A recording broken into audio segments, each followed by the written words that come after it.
Well, HilaryJacobs Hendel, welcome to Shrink Wrap Radio, or perhaps I should say welcome back, because we made a real effort at this a week ago, and there were a host of technical issues that got in the way, so welcome. Thank you, David. I'm thrilled to be here talking to you. Good. Talking with everyone, yeah. Yeah, great. Well, as I said last time, I'm so happy to have you on the show. And you have a very interesting background. We got started on the conversation last time, and as I recall, you come from a pretty accomplished family, and then you've gone through a very fascinating academic route of studies and degrees and so on. So fill us in a bit on your very interesting life. Oh, gosh, well, thank you. I don't know about that, but you're referring to, well, just being a science person, and started out, my dad was a psychiatrist, and Right. my mother was a guidance counselor, so I grew up in a very psychologically aware household, and I thought I wanted to be a physician like my father from the time I was 3 years old, and I was got a lot of positive reinforcement for that. I'll bet. In a Jewish family, you know, it's like if you grow up to be a doctor, that's a wonderful mitzvah. It's a great thing. So Yeah. I was good, and I was good at science. And the relevance here of my science ability and the science education, I went to Bronx High School of Science, and then I was a biochemistry major at Wesleyan University. And then I went on, I actually decided to become a dentist instead of a physician. And Now, why was that? well, basically, to make a long story short, and I wrote about this in the book because I think it's important. I'm sure I'm not alone in this, that becoming a doctor, you know, when you say you're going to be a doctor at 3, you know, what does that really mean? I had no idea what it meant to be a doctor. And what motivated me was really to sort of reproduce how I grew up. So to me, becoming a doctor meant that I would have prestige and respect and be able to make an excellent living. And I never kind of thought beyond that about the day in and day out of what it looked like to be a physician. I started to think first when I went to college, and Wesleyan is a liberal arts institution, and I started to take, in particular, a course called Contemporary Psychoanalysis that I thought was on psychoanalysis, which I had grown up learning about and was very interested in from the time I was in middle school. And it turned out it was a misnomer. It was contemporary psychoanalysis was taught by a radical feminist dude named Bob Steele, and it was about really refuting everything Freud had said. And it was me arguing against 10 ardent feminists. Oh my goodness. And what it taught me to do, I spent about the first 5 classes arguing my position, and then with the readings I was doing and listening to the people in the class, I was like, maybe I should shut up and listen, and I'll learn something new. And it was really a course on critical theory, on pointing out the things in our culture that we don't see, because we're like fish in water. You know that joke that there's 2 fish, and one is an aware fish and the other is not an aware fish, and the aware fish says the other fish, how's the water? And the unaware fish says, what's water? So I started to realize I was in water, and seeing it started with feminism, the different ways that sort of a male-dominated culture created things like high heels and like all these things that I thought I had free will and yada, yada, yada, that I started to see. And then it made me think about my choices, so I started to think of, why do I want to be a doctor? And I realized that I was an anxious person, and that if I was the prospect of telling a family that someone they loved was dying was more than I could fathom. So I had to. I'm surprised you weren't thinking of psychiatry, though, since your dad was a psychiatrist. I was, but you had to get through medical school. That's true. And you had to get through that. You rotate through everything.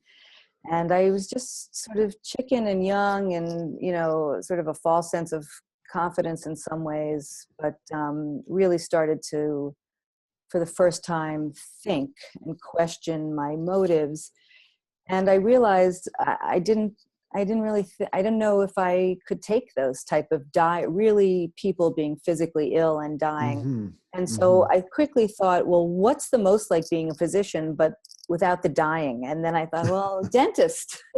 And I never even had any cavities. It was an unresearched decision. It was how to kind of stay the same and not rock the boat too much with my family, and not rock the boat too much. So I applied to medical school because I had to show my father that I could get in and save face. And I applied to dental school. And thank goodness I got into one medical school, and I got into Columbia Dental School. And I ultimately decided to go to Columbia Dental School. And the nice thing about that is the first 2 years were with the medical students. So I really had a full academic medical education, which I loved because, again, I loved science and biology and chemistry and anatomy. And I got to, I learned everything from head to toe. I had neuroscience, which served me later in my career. So it's not that I regret, well, what I should say is I became a dentist. As soon as I started working on people, I did not like dentistry. I thought maybe it was just school because they were kind of mean in dental school. And so I decided to finish. I did one more year at the VA hospital in Memphis just to make sure that it wasn't school that I didn't like, but that it was dentistry. And then I really, at the end of a very lovely year and working at the Veterans Hospital, the patients there are wonderful and grateful. And so it wasn't anything like that. I just didn't like the work, the work of and when I was at the VA hospital doing my internship in dentistry, what I ended up writing my paper was PTSD. So you could see that's where my head was.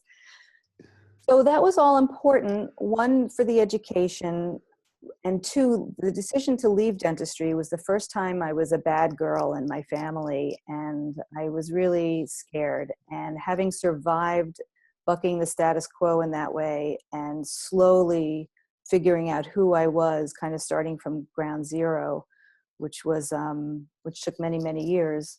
In retrospect, having survived that was a very important experience and made me a better therapist today. Yeah, well, like so many of us, your career was not in a straight line. Exactly. And but as you look back, a zigzag. Important learnings happened during that process of individuation, if you will. Yeah, exactly. So then I spent 10 years again trying to get successful in business because I thought if you're not a doctor, then you could be a lawyer. I didn't want to be that, or business. That didn't work. And then it was after 9/11 that I sort of reevaluated my priorities and thought, okay, I've been kind of chasing success and making money to support myself, and instead, why don't I do something that I'm interested in and hopefully I can make a living at it. And so I decided to go back to social work school and become a psychotherapist. And I decided to go the social work route because it was the quickest degree to be able to then work towards getting licensed. And I knew I would go right into psychoanalytic training after the 2 years of the master's. And that's what I did. And it was right before psychoanalytic training that I learned about this way that I now work, that I learned about emotions and trauma and attachment. And that's my background. So it's interesting that you were eager to go into psychoanalytic training after that debunking experience that you had as an undergraduate. Somehow they did not succeed in totally brainwashing you to their point of view. Well, that's such an interesting question, David, and you're right. It's a contradiction, but so I don't think at the time I was even thinking about that. What I was thinking about is, again, how to build a career. And in New York City, the sort of the highest level, the classical training, I thought, and certainly my family influence, was to become a psychoanalyst. That's how to, again, it's like a dancer becoming a ballerina first. Like, I felt that was the foundation that would legitimize my career. Yeah, it's at the pinnacle. Yeah, exactly. Mm-hmm. And I was ambitious, I guess. I don't think of myself that way, but I think obviously I am. So it's not like a drive necessarily that feels so conscious, but I think I like to be the best that I can be. And I take it very seriously, the idea of helping people. So I wanted to be highly educated to do that. And I thought becoming a psychoanalyst was the only way. I had never heard of other ways of working. I guess that's how insulated I was. Even, guess, a little bit about CBT, but certainly not trauma therapies and experiential therapies. Not in. So you actually went through a very rigorous, demanding training in psychoanalysis, 4 years. 4 years, and lying on the couch as a patient, the Okay. 3 of them, 3 times a week with a Yeah. traditional Freudian analyst. And, Right. yes. And then at some point, you discovered the approach that you're now very passionate about, Yes. AEDP, or Accelerated Experiential Dynamic Psychotherapy. There, I Yes. got it out that Yes, time. it's a hard one. I know. Unfortunately, the acronyms Yeah. will come. Yeah. So how did that happen? So right after I graduated social work school, right before I was going to start at the Institute for Contemporary Psychotherapy, a friend of mine actually, who also went back to social work school, we went back together. We met in junior high school. She said, "Hilary, I think you'd like this woman, Diana Fosha. You should really try to hear her speak." So I, sort of being, having the initiative that I have, I looked up Diana Fosha, and there was an attachment conference in New York City down at I think it was at the Postgraduate Center. And I signed up and I went. And that was right before I was about to start my analytic training. And that conference blew me away. I mean, I learned so much that I had never heard about before. And I think that's what struck me so much. That's why my education is relevant to what I do now and to my writing, is I had the best psychological and biological and science education on the human body that money could buy. And never had I heard this whole branch of attachment theory, emotion theory, neuroscience, a little bit of neuroscience at Columbia, a little bit at Wesleyan, but nothing having to do with emotions, and something that was personally useful to me. So I left this conference being transformed, really, and I understood myself in a very new way. And I wondered, why doesn't everybody get this information? Why can't it? That it made sense that this was something that the public could benefit from in high school.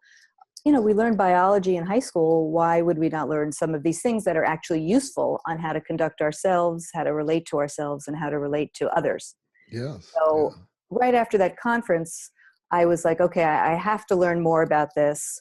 I have to go to psychoanalytic training. So I guess I'll do both. And I started to a parallel track of studying and reading experiential therapy, bottom-up processing, as it's called, where you, for non-therapists out there, for focusing more on the body and the lower parts of the brain to change the upper parts of the brain, the thinking parts of the brain, versus therapies like psychoanalysis and CBT and DBT. And maybe people argue DBT focuses, but I think it's mostly a cognitive therapy, focusing on the thinking parts of the brain and hoping it will trickle down to affect emotion, the body, and therefore impulses. Yeah, there's several points I'd like to underscore here, if I can remember them all. One is that, is why have we spent so much time hearing about your background? And I think it's really, there are a lot of the people who listen to Shrink Wrap Radio are in process as on their way to becoming therapists, maybe students, maybe some other profession, and it's kind of in the back of their mind. And so, your career really underscores that one can get there, and it can even be important to get there in a not totally direct way, to kind of listen to the different parts of yourself and try things out. So I think your journey is just a wonderful example of that. And thank you. What else did I want to underscore here? Part of my rationale for doing Shrink Wrap Radio the way that I do it speaks to what you were saying. Well, why didn't I know about this? Why did I only know about psychoanalysis? And in fact, my doctoral program that I went through was psychoanalytically oriented way back when. And I kind of rebelled against the narrowness of that. And so in some ways that probably fed what has ended up being Shrink Wrap Radio, an exploration on my part of, well, what else is out there, and who else, and what I've come to is that there are a lot of different approaches out there, and many of them have their own validity, and so I want to get the word out and sample, bring this smorgasbord, if you will, to potential listeners and to people who are early career, mid-career, whatever. So yeah, those are, there may that's have been great. another idea in there, but I lost track of it. It'll Yeah, come no, back. but I think that's really important. And I think, what I would like to then underscore on what you're just saying is that I think, there's no one, it's important not to say this is not good or this is the only way, that because people are infinitely complex, and our experiences and the way we are wired is on some level the same, but on many levels different. Where emotions are concerned, one of the reasons I like them is that they're universal, but different methods work at different times in our lives. And it's important, while my stance is not like a psychoanalytic stance, and why I don't make interpretations the way I was taught, that education informs me every day and helped me tremendously. Everything I've read about CBT and DBT informs me. And I think it's important. So we're just wanting to add, like for me, the book that I wrote about emotion theory and stories of how people heal in this method is not to say this is better than something else, but really to say any therapist out there that's helping people to feel better, learn this too. Just get a taste of it and see how it feels. You don't even have to practice this way, but perhaps you'll refer, or perhaps you'll just get a sense that somebody can benefit from this. And the only way you have to know about it. So it's important. Yeah. Now, speaking of books, you mentioned a book, and we're here today to talk about a book by you that's coming out later this month, or very soon, right? Or is it already out? It's February 6th in the United States and February 1st in the UK.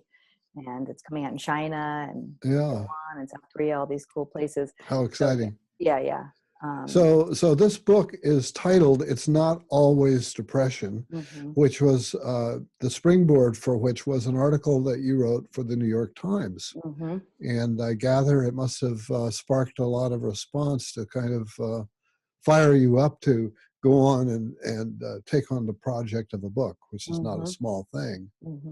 And so what were you getting at in that article, "It's Not Always Depression"? That would seem to suggest that would be something about misdiagnosis, that people maybe are labeling things as depression that aren't, or help me with that. Okay.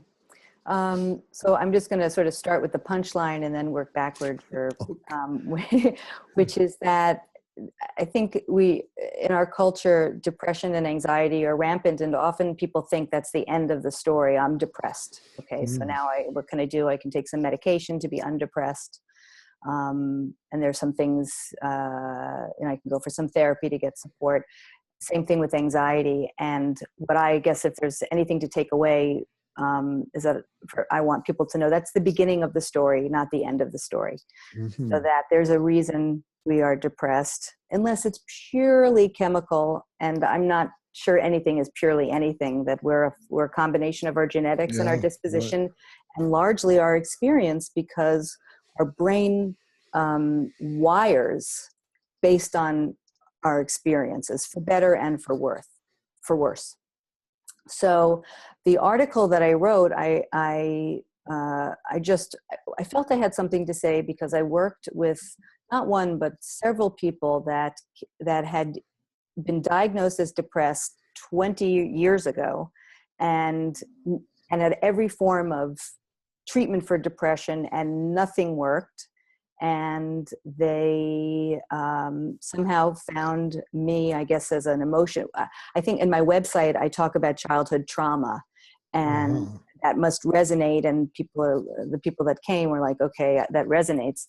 So this particular person that I wrote the article about was someone like that, who had been through every, medication, cocktails of medication, in and out of psychiatric hospitals, DBT, CBT, supportive, psychoanalytic, every type of treatment, and nothing worked.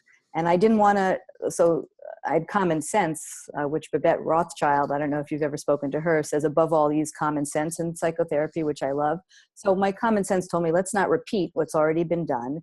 And Yeah. I reconfigured Brian, who the name I gave him in the article, Right.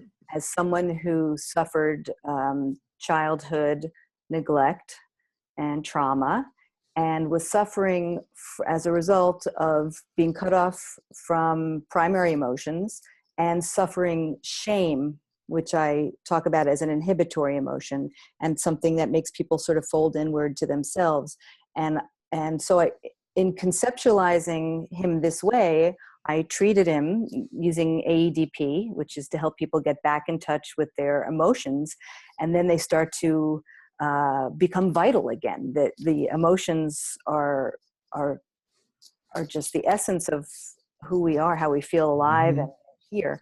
And he got better, and Yay. he got better. And I Yeah. wrote about it, and the article went viral.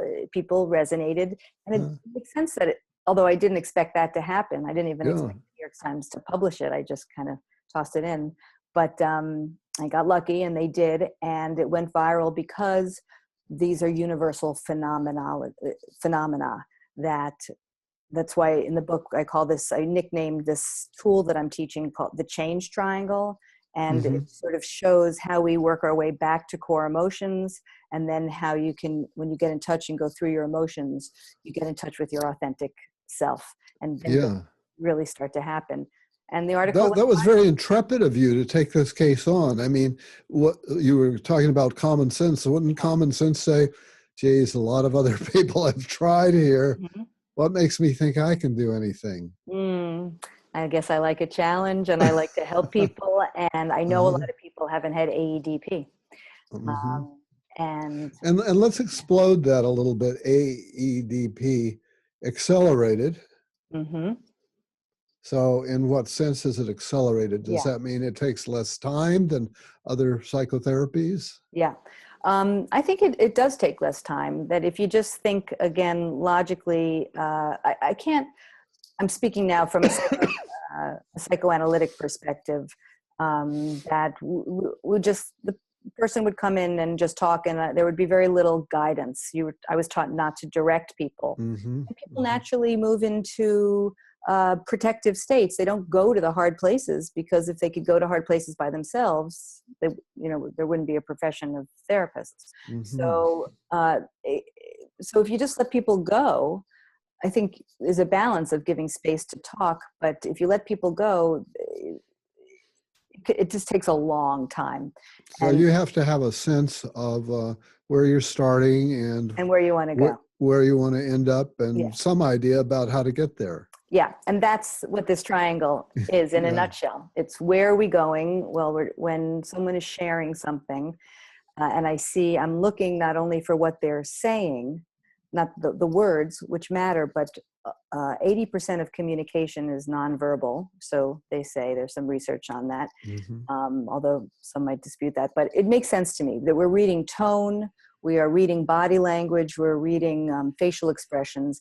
And so when I can look at someone when they're talking and see emotion in their face, and that is my cue to say something, like I'm so interested in what you have to say here. And would it be okay if we really slow down, just to honor and validate the emotion that I think I'm seeing in your eyes?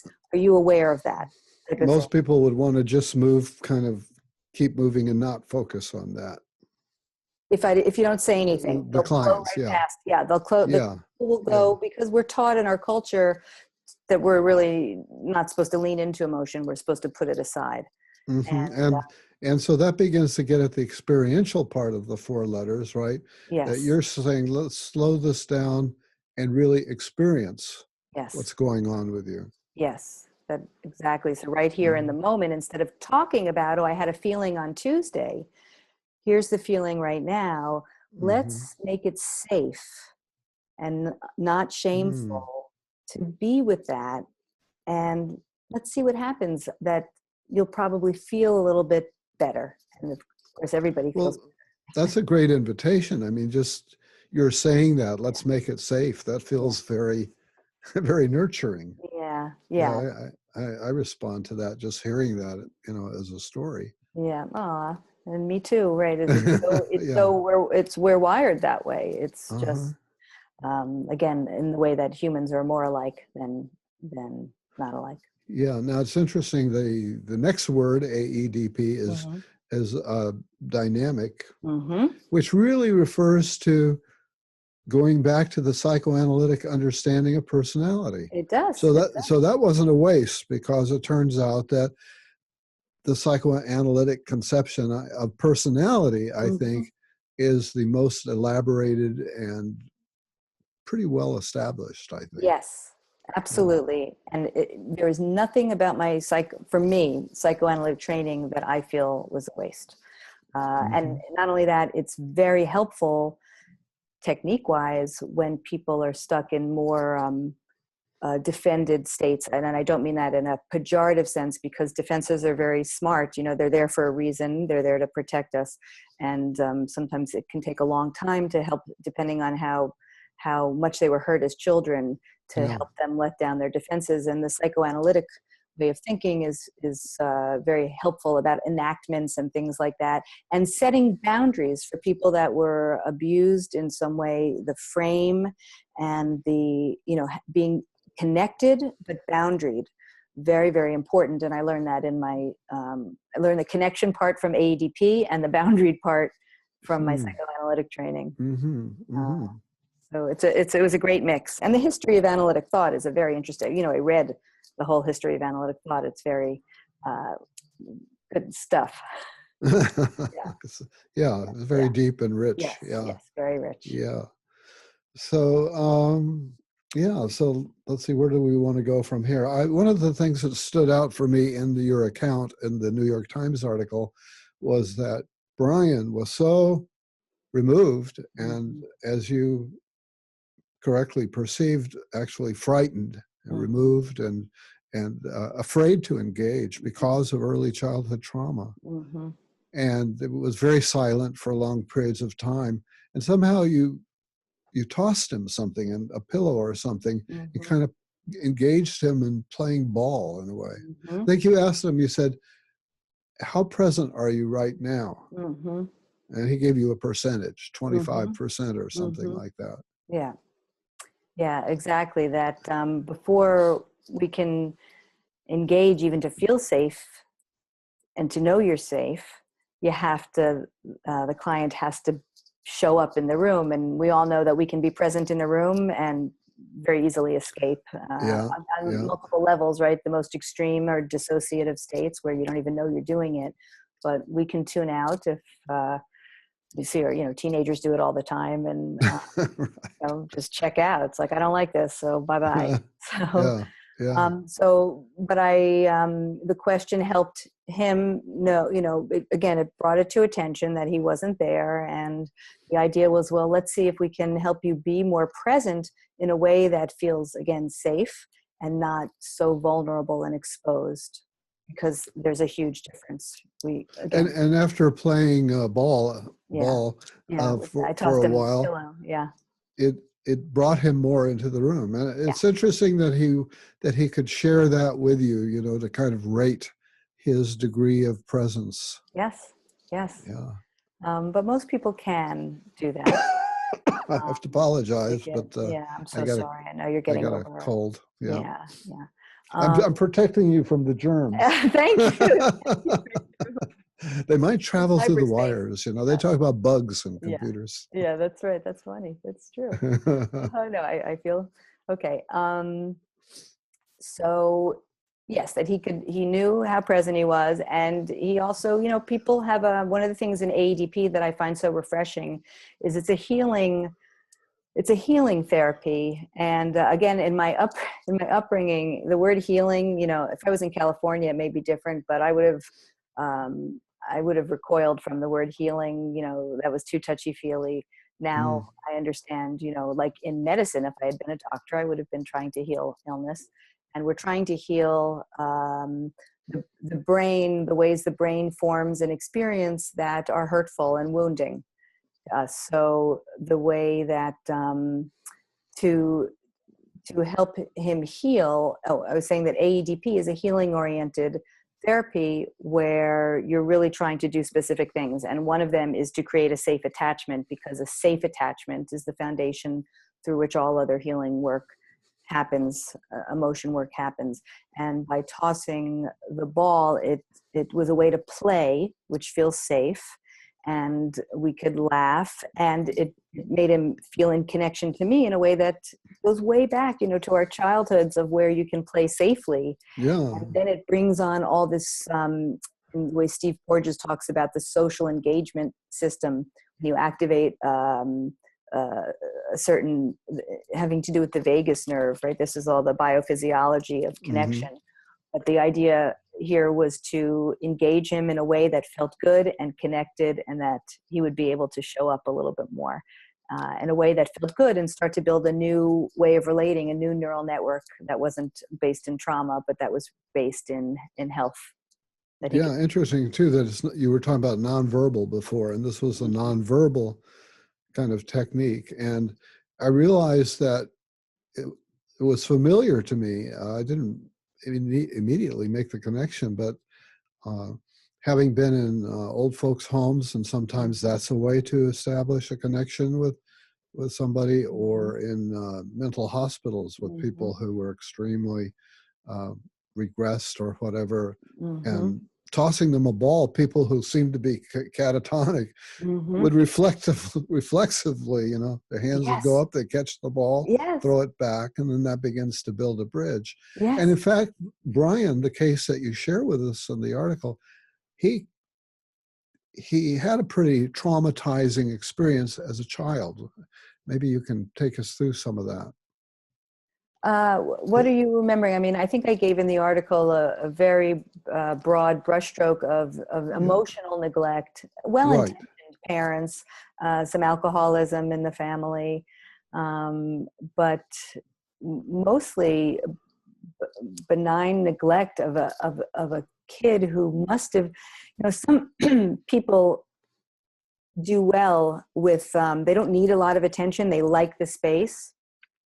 And other people in the same family interpret that as neglect. So, and in this family where there was, there were other factors too, but there was nothing that stood out. I think maybe that's why other people didn't question the history as much. They didn't know enough about really small t trauma is what we're talking about, that there wasn't anything catastrophic here that would make someone think of that. It was really the sense of not being seen, empathized, cared for in these deep ways that just did not agree with him. And he got worse and worse and worse. And then when you start to get labeled as the identified patient in your family, hospitalizations were traumatizing. Being labeled as chronically depressed in itself is traumatizing. Being on cocktails of medications and losing yourself and being numbed out and having side effects is traumatizing. So it's layers, and failed treatments where you take it on that there's something wrong with you, and the failure is really of a culture who doesn't understand emotions and attachment. And I hope to remedy some of that again by writing. I seem to recall that one of my guests, I don't remember who, sort of made the point that we all suffer from childhood trauma to some degree. Yeah, I think I might have said that last week to you. I don't know. No, it was before that. Oh, was that? Okay, yeah. But I'm glad to get some reinforcement. I validate that. Yeah. Yeah. By surviving our childhood. And when I think about that, well, why would that be the case? And part of it may be our culture, right?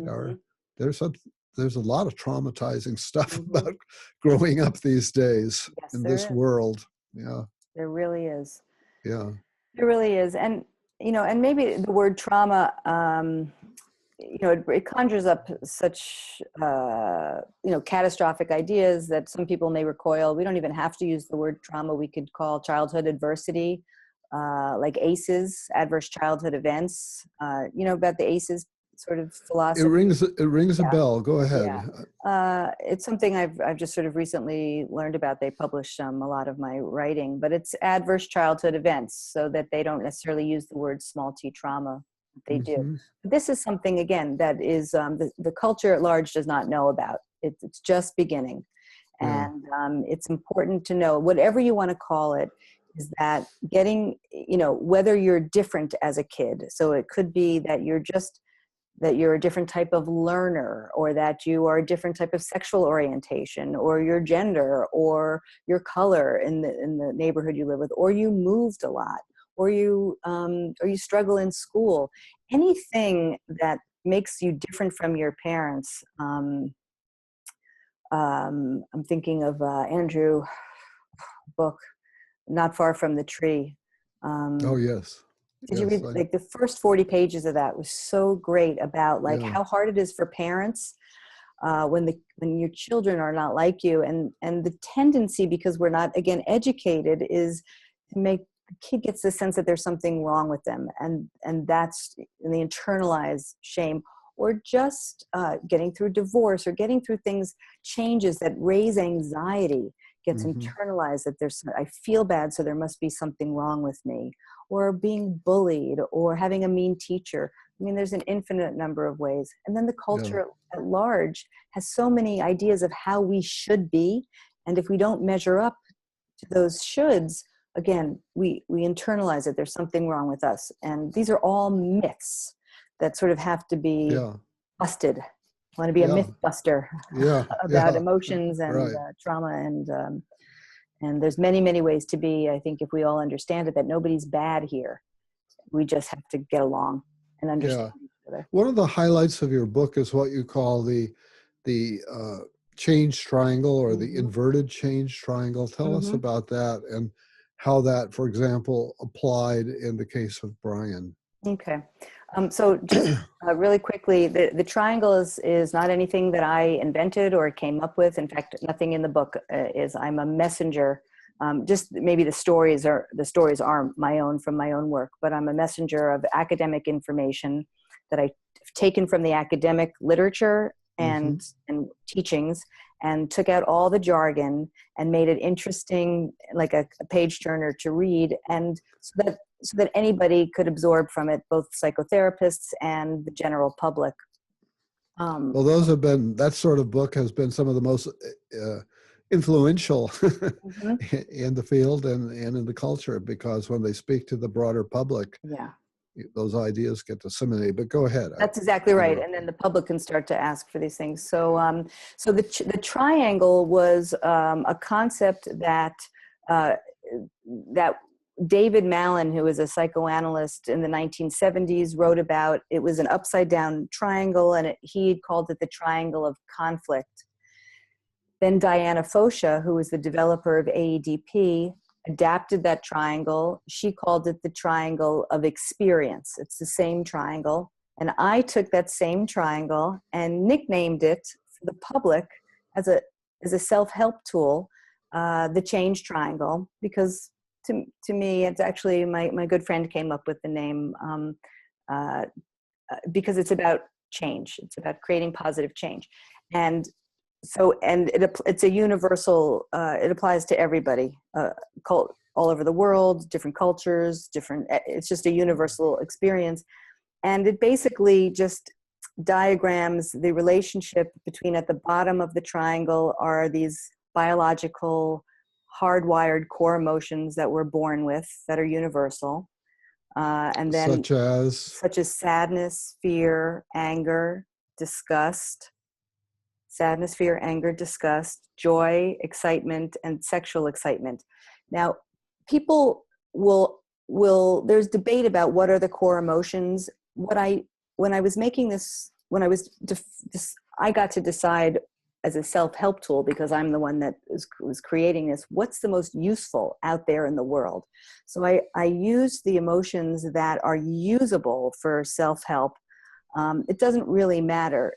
So, for example,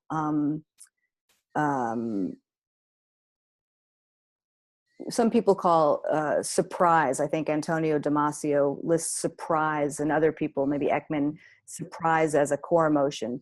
And that's fine, but surprise is a momentary experience.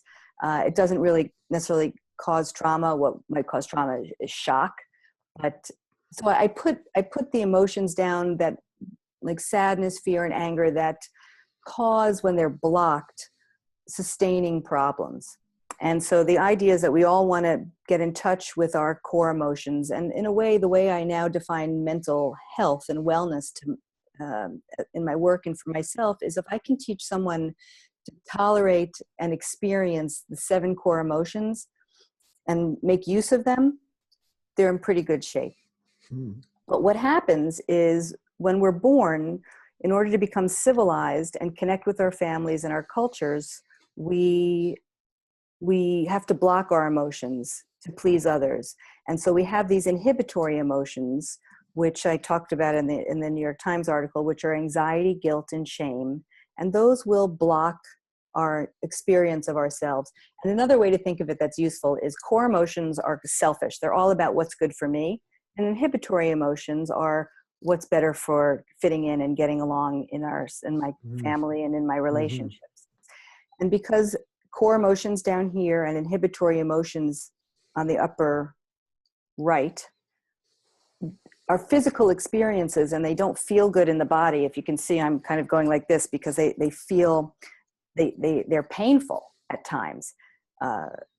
Then we develop defenses as a way to protect ourselves. And that's the last corner of the triangle, are how we block and defend against emotions to protect ourselves. So by definition, I'm calling a defense anything we do to avoid a painful experience. And so as we get through our childhoods, we start our life down here. Core emotions are in the body, right? That's why the bottom of the triangle here. And then we have to get along in our families, and slowly we move up. We block them with anxiety, guilt, and shame. And then we start to spend a lot of our life in our defensive modes, where we're out of touch with what we're feeling down here. And we lose touch with ourself. And when are there words over here that associate, like denial, or what are the words? Yeah. So in the book, there's so many. So defenses range from denial to being vague to joking to looking at your screen all the time, up through having a drink or a drug, or working too hard, or cutting yourself. I think of depression as a defense, even though some people, again, might not like that, but I mean it again in the way that depression shuts us down.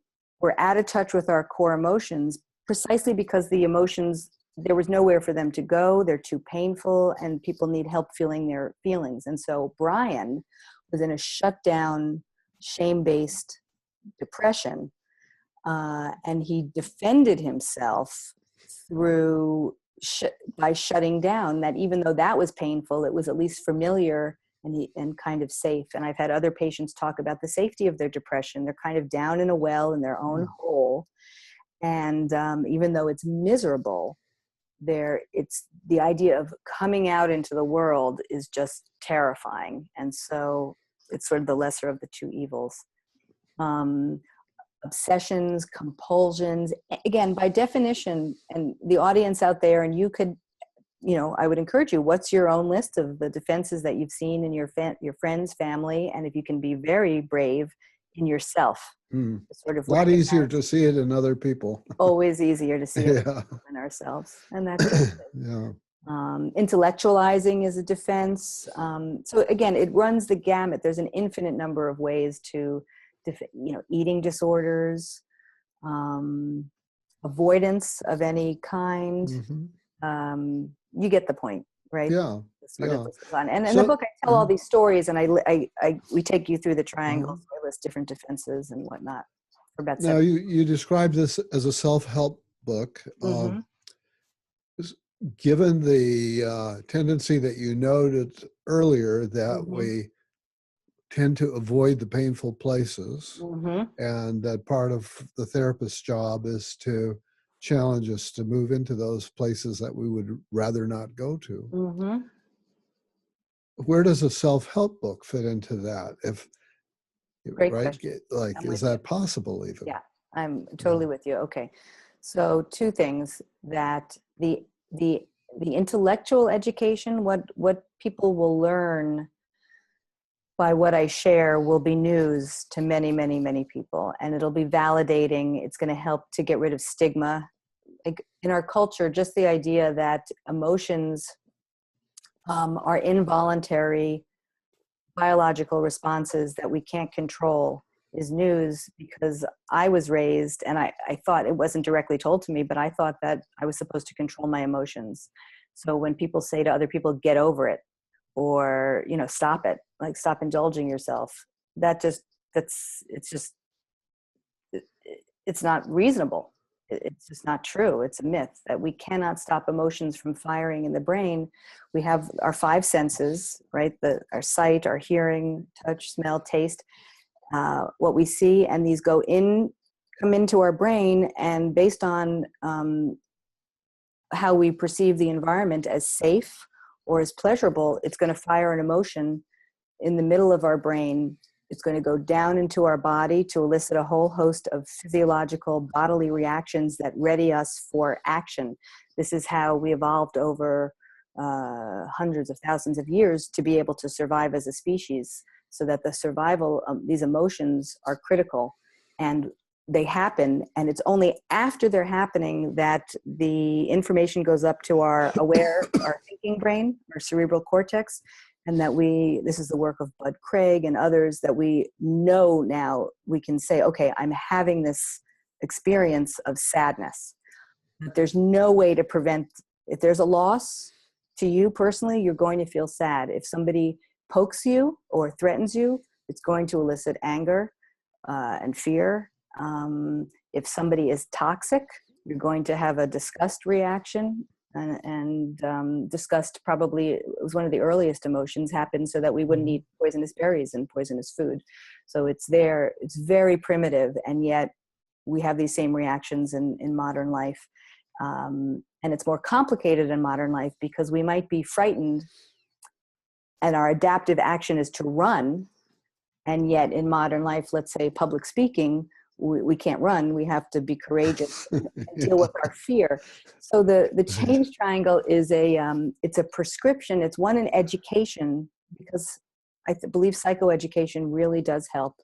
If it does nothing, it reduces shame and stigma. And then for me, dealing with my emotions was much less scary when somebody explained to me, when I was in training, the phenomenology of how there's a predictable way that emotions arise. And the fact that I feel them in my body, I never knew that. I never knew emotions were physical sensations. But once somebody told me that, I was like, of course they are. I feel them physically. Yeah. Therefore, then you don't have to be as frightened of these weird experiences in your body.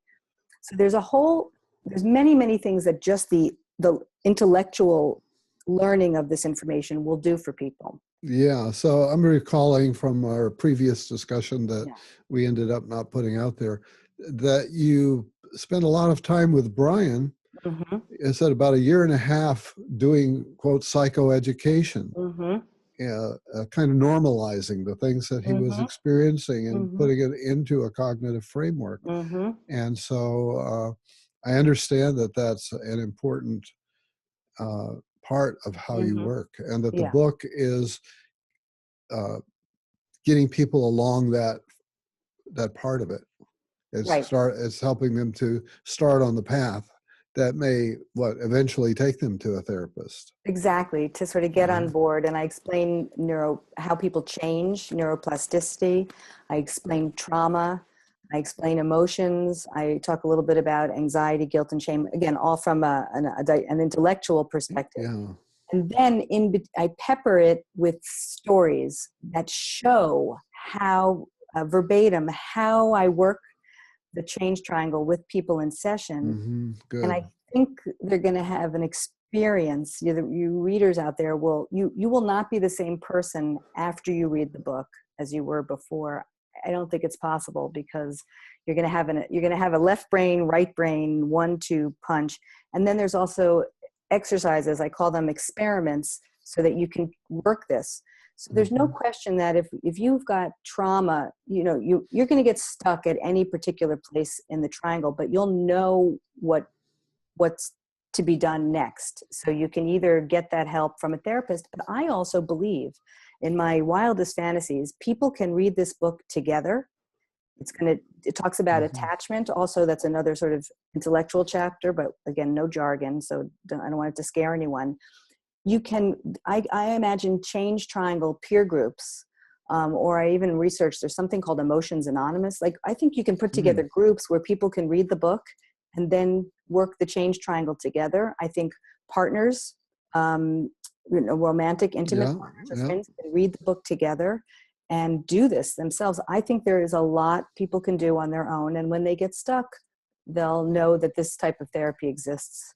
And hopefully more people will want to train this way. And it's just fascinating. And what about for therapists? I know that you are a supervisor, right? So you do workshops and train therapists. Do you think that this book has the potential to be instructive to therapists? I do. And Diana Fosher wrote the foreword for the book. So she's totally supportive. And I think that many therapists will read the book. And I think especially, like, I like academic jargony stuff. It doesn't bother me because of all the science reading I did early on, but a lot of people can't get through academic writing. And this, again, I wrote it. My mother has a pet peeve against jargon, so she's been shaming the jargon out of me for years. And I used to yell at her, but now I thanked her in the book, because it really helped me become a writer. I was never a writer until really for the last maybe the last 5 years. That it's really easy to read, really simple language. I think therapists will be able to learn a lot from it. Just to clarify, David, I don't do workshops. I do one-on-one and some small group supervision. I'm shy. You may not be able to tell by now. I haven't really done workshops, but I'm going to be speaking about the book, and I'm excited. That's one thing that I feel happy to be able to talk about is great. Well, this might be the place for us to wrap this up. I don't know if we've covered it all. Is there any one last thing that comes to mind that you want to be sure to shoehorn in here? I think you covered a lot. Your questions were great. And I just would encourage people to visit. What I'd love is if you're interested in what I've been talking about, is to come to my website, which you could get there from HilaryJacobsHendel.com. Is that okay to say? You can also get there to thechangetriangle.com. I have free resources. I write a blog. And if you want to know when the book comes out, you can join my email list, and I don't spam. All I do is send a blog once a month, because I don't like to get a lot of email in my box. So I'm respectful of that. And I would love people to join my list and stay connected. And I love feedback, and I love if people have things they want me to write about and I think I can do a good job, they can communicate with me through Facebook at my Facebook page or Twitter. I'm loving the engagement with well, you're probably going to get a lot of engagement as you put yourself out into the world in this way. And I sure wish you all the luck and that good things return to you as a result. So thank you so I really much. want to thank you for being my guest today on Shrink Wrap Radio. Thank you, David. It was wonderful. Thank you.